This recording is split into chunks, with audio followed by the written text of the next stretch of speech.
พลโทคำจริง ผุยลามณีวงศ์รองรัฐมนตรีกระทรวงป้องกันความสงบได้พบปะโอลมคณะรับผิดชอบและทัพนักกีฬาที่เป็นตัวแทนของกระทรวงป้องกันความสงบที่จะเข้าร่วมแข่งขันในงานมหกรรมกีฬาแห่งชาติครั้งที่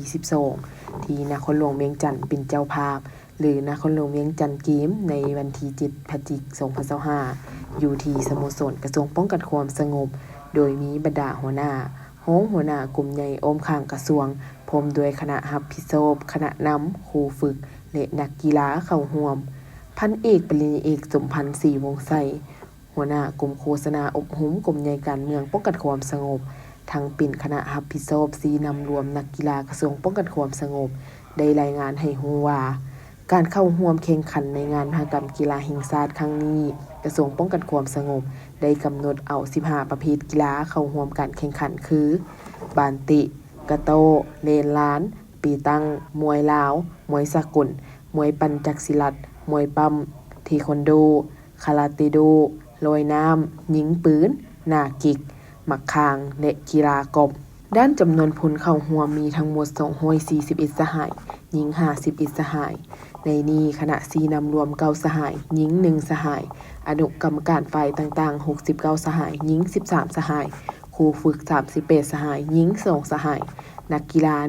132สหายหญิง35สหายสำหรับคาดหมายสู่ศูนย์ของกระทรวงป้องกันความสงบเมนจะให้ได้15-25เหรียญคำของกีฬาทุกประเภทที่เข้าร่วมแข่งขันโอกาสนี้ท่านรองรัฐมนตรีกระทรวงป้องกันความสงบได้เน้นให้นักกีฬาแต่ละประเภทเอาใจใส่4มีคือมีน้ำใจเสียสละมีความอดทนและมีความรับผิดชอบต่อหน้าที่ของตนพร้อมทั้งได้เน้นให้คำแนะนำครูฝึกและนักกีฬาทุกสหายต้องเอาใจใส่ดูแลรักษาสุขภาพหัดเน้นความสามัคคีภายในคณะรับผิดชอบครูฝึกและนักกีฬาด้วยกันเคียงคู่กันนี้ก็เอาใจใส่ประสานสมทบกับคณะรับผิดชอบเป็นต้นสถานที่พักเช้าตารางการแข่งขันสถานที่แข่งขันกีฬาแต่ละประเภทเพื่อเฮ็ดให้การเคลื่อนไหวมีความสะดวกว่องไวการแข่งกีฬาทุกประเภทต้องมีการโฆษณาเผยแพร่ให้กว้างขวางและเชิญชวนมวลชนให้เข้าร่วมเสียเป็นกำลังใจให้นักกีฬาเพื่อญาติให้ได้ชัยชนะมาให้กระทรวงป้องกันความสงบสบายดีข้าพเจ้าห้อยเอกแสงจันทร์ศรีวงศาหัวหน้าครูฝึกมวยลาวมวยลาวเรามีเบิด7รุ่นที่ทรงเข่าของกระทรวงเรามีครูฝึก3นักกีฬา7ยิง1ชาย6ส่วนนักกีฬาหันละแม่นเป็นนักกีฬาแม่นรุ่นน้อยเป็นนักกีฬาได้มาจากภาคส่วนนอกสั้นตามโรงเรียนของแต่ละกบของนักเรียนนอกแน่การกล้าเกียมเนี่ยแม่นนักกีฬาเขาเป็นรุ่นสืบทอดรุ่นดาวรุ่งใช่ไหมเขาว่าแต่ว่าเอามาสร้างเองเพราะเป็นนักกีฬาของกระทรวงเขาเลยเรือนสบายดีข้าพเจ้าพันตรีวันทกรสิงหราชในนามครูฝึกมวยปั้มของทีมกระทรวงป้องกันความสงบเนาะ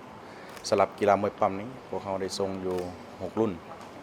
6รุ่นคือมี1ละรุ่น52กิโลฟรีสไตล์ทรายแล้วก็รุ่น55ฟรีสไตล์ทรายเนาะสำหรับมวยปั้มหันส่วนเกโกโรบันเขาก็ทรง2รุ่นเนาะมีรุ่น49กิโลและก็รุ่น53กิโลเนาะสำหรับเกโกโรมันส่วนประเภทยิงหันเขาได้ทรงอยู่2รุ่นคือรุ่น48กิโลและรุ่น55กิโลเนาะสำหรับกีฬามวยปั้มที่ทรงเข้าร่วมงานมหกรรมกีฬาแห่งชาติครั้งที่12ที่นครหลวงเวียงจันทน์เป็นเจ้าภาพในครั้งนี้เนาะสำหรับมวยปั้มของพวกเขา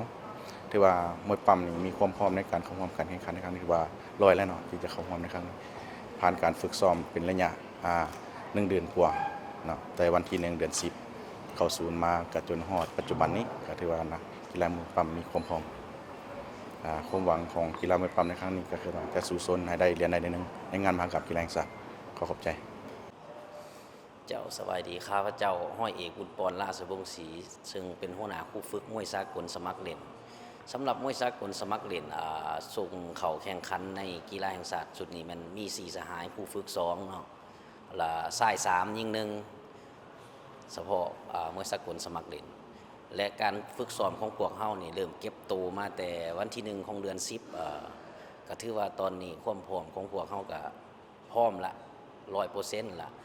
ผ่านมามันพอขอยุ่งยากนี่มันการ